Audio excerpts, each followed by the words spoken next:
We'll be very pleased that HBCU's Alma Adams is standing here with us, who is the chair of our HBCU caucus. And you'll see great progress there. You'll see child care, child's tax credit. You'll see coverage for more seniors and individuals with Medicaid. So with that, I'm going to turn it over to our first vice chair, Congressman Stephen Horsford. Good morning. I'm Stephen Horsford, and I'm proud to represent Nevada's 4th Congressional District, which includes 52,000 square miles from Las Vegas and North Las Vegas to 6 rural counties throughout Nevada.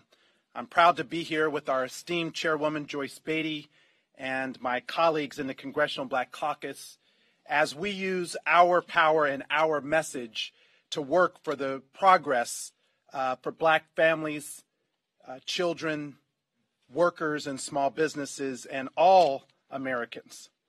Over the last several months, the House has worked tirelessly to put forward a package that will deliver for Black families by expanding paid leave, putting high-quality child care within reach of every family, lowering the cost of health care, and rebuilding our economy in a fairer and more equitable way.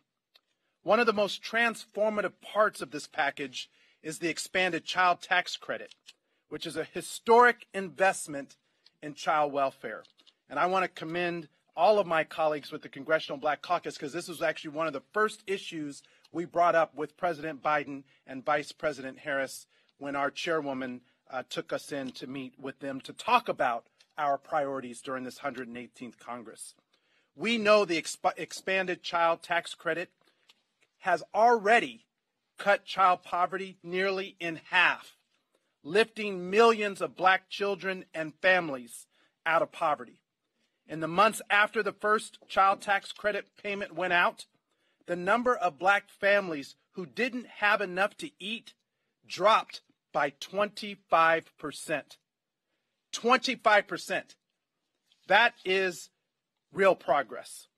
The child tax credit has put food on our tables and pumped money into our communities and with small businesses when they needed it the most. Last month, Keon, who is a young father in my district, wrote to me about the impact of the child tax credit on his family.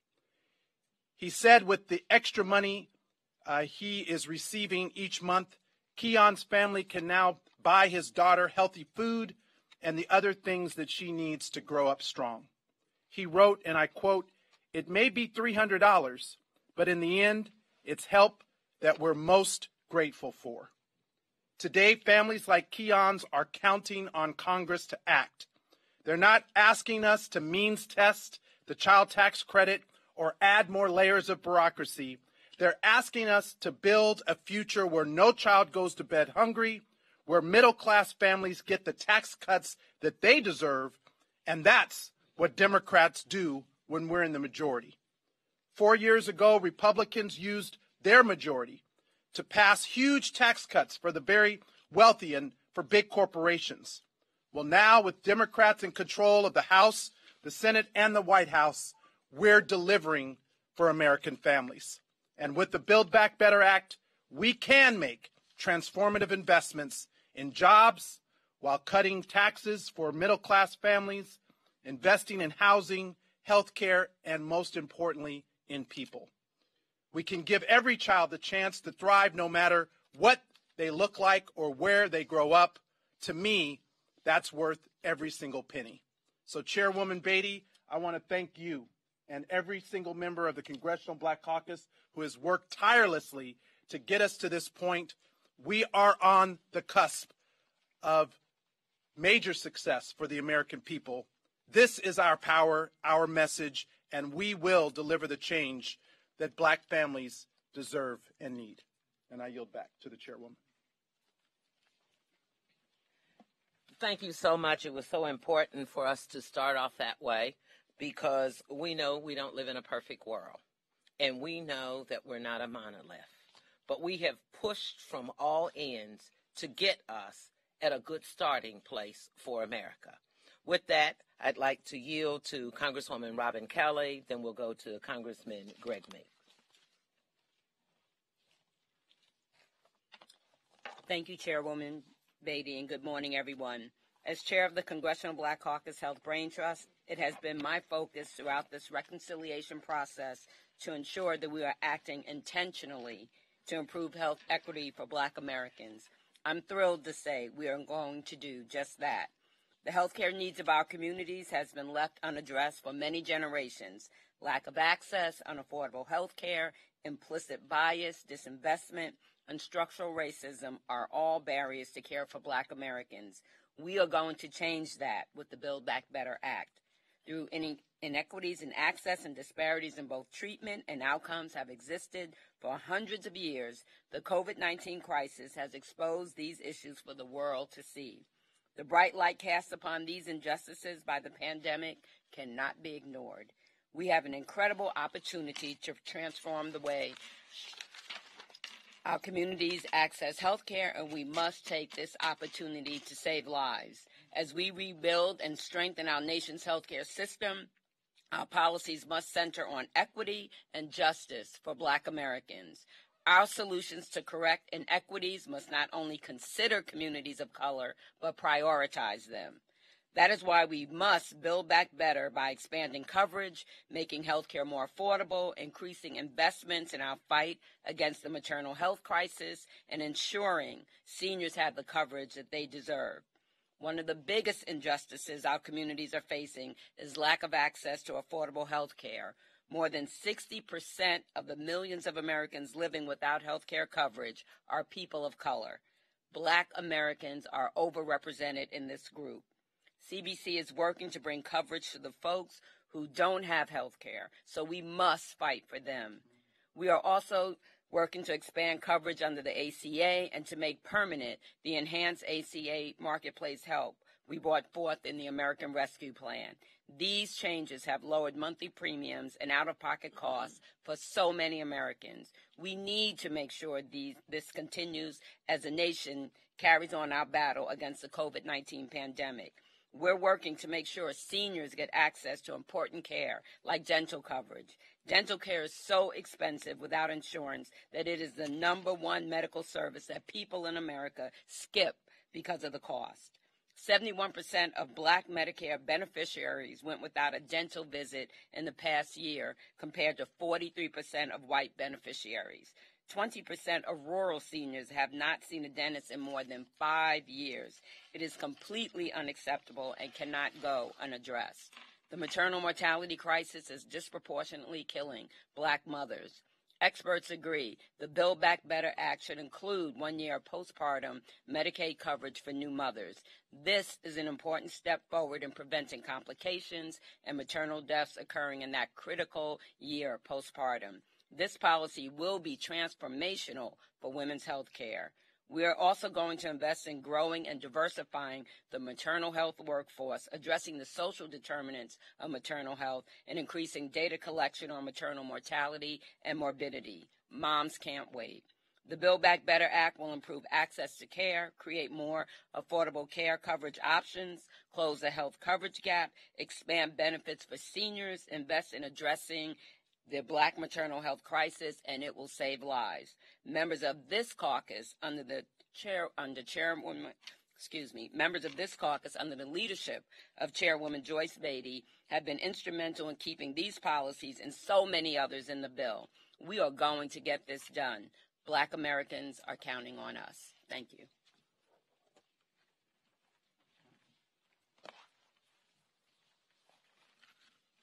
I want to thank the chairwoman of the Congressional Black Caucus, Joyce Beatty, for being the conductor, organizing and bringing us all together so that we can make sure that the issues that are important to Black America are pushed to the forefront. Members of the Congressional Black Caucus, my colleagues here, when you look at this Build Back Better bill, you're seeing the inclusion of Black Americans like you've never seen before. Why? The leadership of Joyce Beatty, but then look at the work on education led by Chairman Bobby Scott. when we look about and think about infrastructure in regards to communications, etc., look at the work that was done by the Honorable Eddie Bernice Johnson as chair of Science and Technology.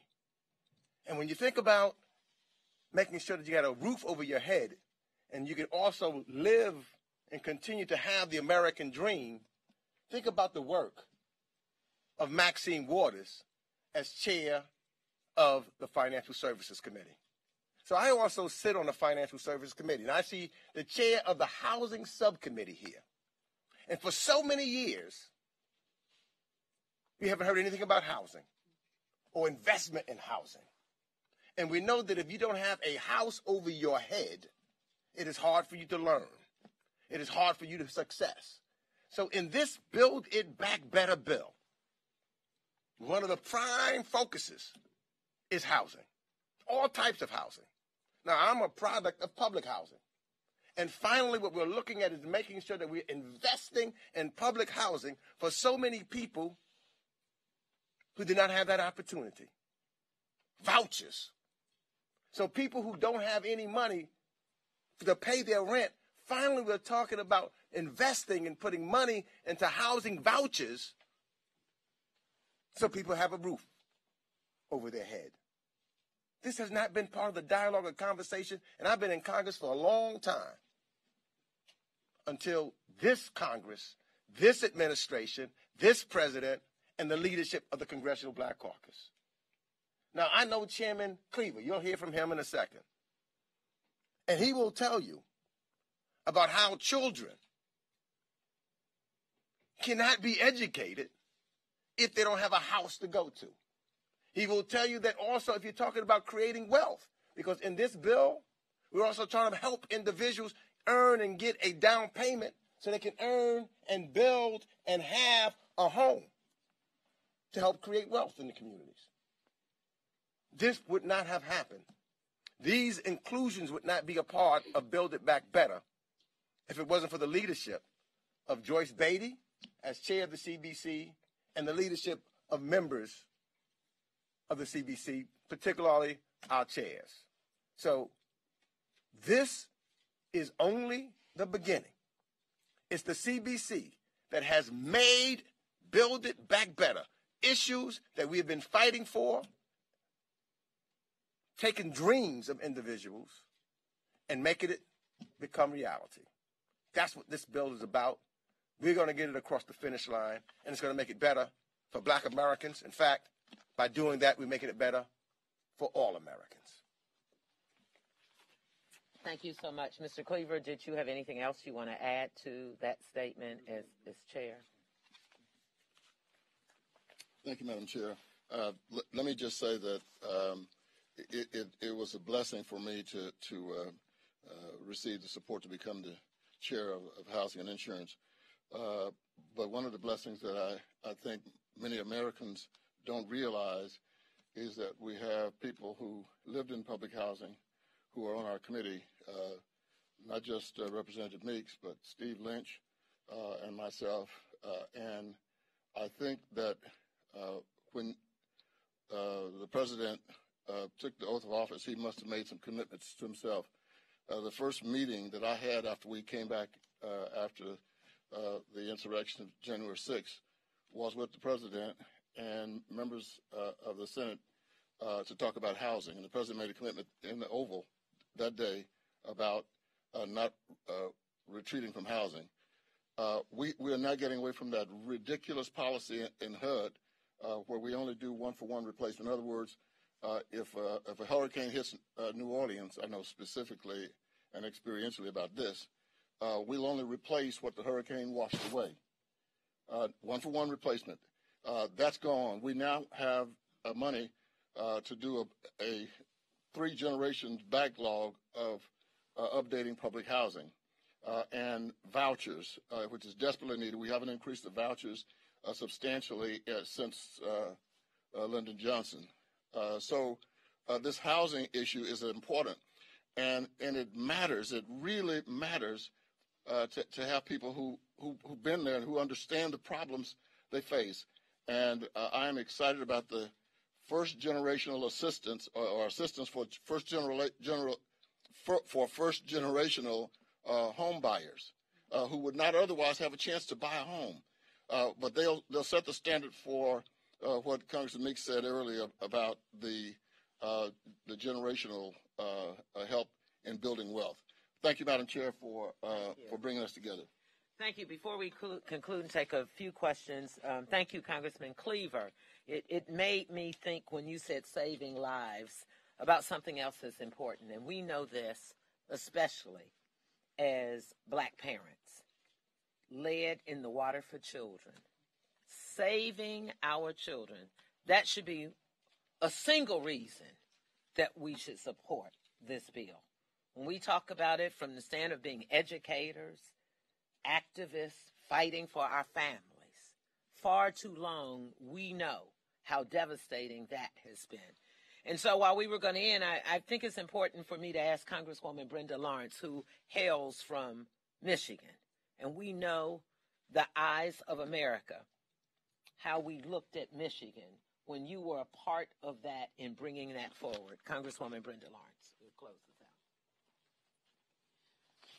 Thank you, Madam Chair. I want to thank Joyce Beatty for her amazing leadership. Ladies and gentlemen, I was on the front seat of the catastrophe of lead poisoning in our community.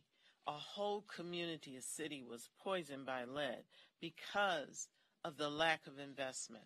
We know we've kicked the can down the road too long, but I tell people a pothole in the street is an inconvenience. Water is a necessity for life, and we have too many communities. We're struggling still to bring Flint back. We now have Benton Harbor, Hamtramck, and even some in Detroit and across this country where there is lead in the pipes, and lead poisoning affects the brain development of our children. This is not something that is optional, and we'll get to it. We know that we must replace and have our drinking water, which is a necessity to life, clean, safe, and affordable. So this, to me, is so fundamentally the right thing to do, and the Black Caucus know environmental injustice plays out so strong in our communities of minorities, the poor, Black and brown people. So this issue of fixing water is a paramount concern and a victory, I feel, for our country as we move forward. Thank you, and I yield back. Thank you. And as we open up, let me just say I'd be remiss if I did not say, as we leave here today, we will go into our Congressional Black Caucus meeting. We're known for all the things we've talked about, but also what we didn't say today, I'm going to say it. We're still fighting for voting rights and the George Floyd Justice in Policing Act. And today, Tamir Rice's mother will join us after leaving the Department of Justice. Thank you, Congressman Jamal Bowman, for bringing that to our attention, and she will tell her story to us today. Another reason we have to continue to hold press conferences to let America know we are not on the sidelines as members of the Congressional Black Caucus. Thank you. Yes. Good morning. Thank you. Good morning. You said in your remarks you dropped the pearl. Thank you. Things are jumping off the shelf today. Supply chain. You said we're not a monolith. You said that this is not a perfect ending, but it's a lot of progress. We keep hearing that there are still some democratic divides here that need to be resolved. How deep are those divides, and are you also frustrated with trying to get information at this stage about what is in and out of the bill? And you know what's in and out of the bill. Well, I can speak to the Congressional Black Caucus. I think I also said we push from both ends to make progress. And that's the way Congress and policy works. We connect people, policies, and politics. You're always frustrated when you're in a leadership position. But to answer your question more directly, I feel good about where we are today. Did it take longer than I wanted to get this close? Yes. But am I pleased that we, as members of the Congressional Black Caucus, have had input? Yes. I can't speak to the Senate directly, in relationship with what they're doing and what they're bringing to the table or not. But here's what I can tell you. After listening to the President of the United States yesterday, he was very clear that what he's bringing to us is not a bill with 2 senators or a bill with this. He's bringing the president's plan to the Speaker of the House. The Speaker of the House will do her job and bring a Build Back Better plan to the House for a vote. And it is that point we will have conversations and talk about the value of what's in it. You just heard. We're going to save thousands of lives for children and black children. We're going to take people off the street and give them housing. More money in housing than we have had in the history of this Congress. We're going to get a child tax credit. We're going to have child care. We're going to get more money into HBCUs than we've had in the history of this Congress. And that's because people on this stage have pushed from both ends. Now, is it perfect? You've been around covering us for a long time, and you know we don't live in a perfect world, and we're not going to give you a perfect answer. But I'm going to give you another P, and it's called progress. Next question. And we'll go here and then here. Thanks, Chairman Beatty. You said just under 2 weeks ago in a statement after meeting with President Biden, quote, I made it clear to President Biden the needs of black families are not being perceived as a top priority for the administration. It's been less than 2 weeks. What promises have you received to make you feel better? Well, I felt better because that night after I carried the message back from the members, we started having another meeting. I mean, we weren't at the table in the way we felt we should be. And so I was always taught you don't complain about something unless you have a resolve. So my complaint, and it was substantiated by the White House's administration's pollsters, that was number 8 on their slide, from people like us saying, we don't believe our priorities are being heard by the administration. President Biden sat at the head of that table with me and said that will change. Within 3 days later, his senior advisor came and talked to the entire Congressional Black Caucus. We had a family dialogue.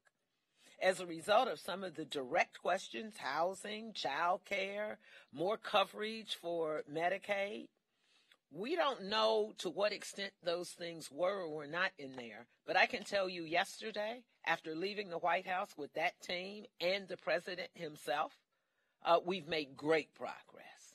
So I think our voices, and that's why we're here today, because our voices are being heard. So you talk about dialogue. That usually goes both ways. What's the president asking from the CBC as they try to land this overall package? I think you hear my folks back here. He wants us to vote for the Build Back Better plan. But more importantly on that, there wasn't a direct ask. Obviously, we support the president. The president was very clear that it was more the other way, that he needed to demonstrate to us, and he said this publicly, that because of the work of South Carolina Congressman Jim Clyburn, a member of the Congressional Black Caucus, the number of black people who came out and voted in our districts, because of the issues that we bring forth, whether we're agreeing with one another or not, it's all of how progress happens. You don't get there because everybody agrees on day one. You get to progress because you have bold people standing up here saying they disagree, or they don't like something, or it's not enough. But what we are now trying to come together for the issues that affect every one of these districts. We have people from the East Coast. Housing is very different there than it is in the Midwest with me or in the South. So I had to fight for the extent of the highest end to make sure that people are covered in New York with housing just as they are in the Midwest or the South. Okay, we'll take a couple more, and if other members have comments they'd like to make, please feel free. Plastic and others. Yes. Senator Schumer today says that the bill is within arm's reach. Would the Congressional Black Caucus agree with that characterization? And That it is or isn't? Is yes. Arm's reach. I know you guys have articulated specific policy points, including some that Congresswoman Kelly has articulated about the omnibus. Are those still outlined priorities that are not included in this bill? And I know there's also discussion about moving forward with the bipartisan legislation without the reconciliation plan. Is that at all an option?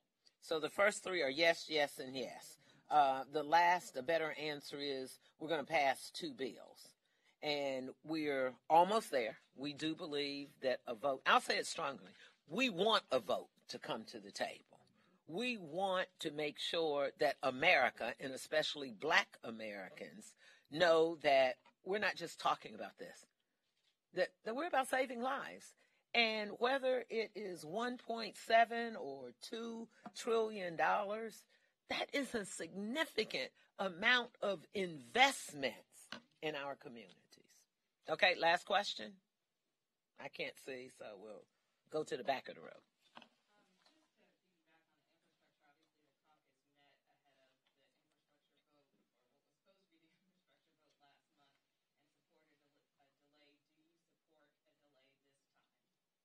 Well, I don't think we're in a position to keep kicking the can down the road. You know, infrastructure is very important, and we need to make sure that we meet the deadline that is imminent. Anybody else have a comment they want to make on that? Okay, I think we're good. Thank you very much.